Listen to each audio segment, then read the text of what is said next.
As sunset approaches, Sammy wants me to experience Jeddah's unique call to prayer.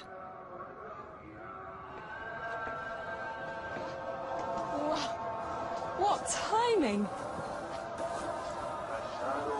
From every direction. 36 mosques in 1 square kilometer. And it's been calling for 1400 years. Oh, it's beautiful.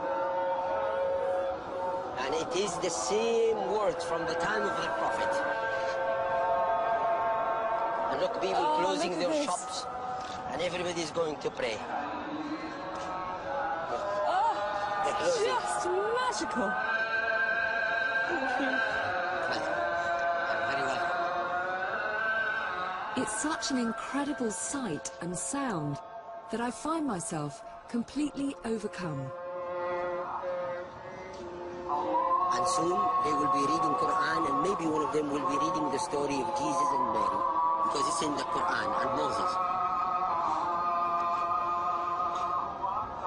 Look at the shop they're closing to go to pray.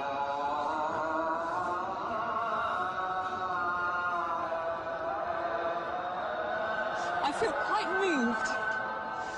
It is a nice experience. Beautiful. And it's authentic, and it's human. It's not recorded. So each guy is calling. And in the past, 100 years ago, before the introduction of the microphones, they used to go all the way to the top, and he calls. And then everybody hears.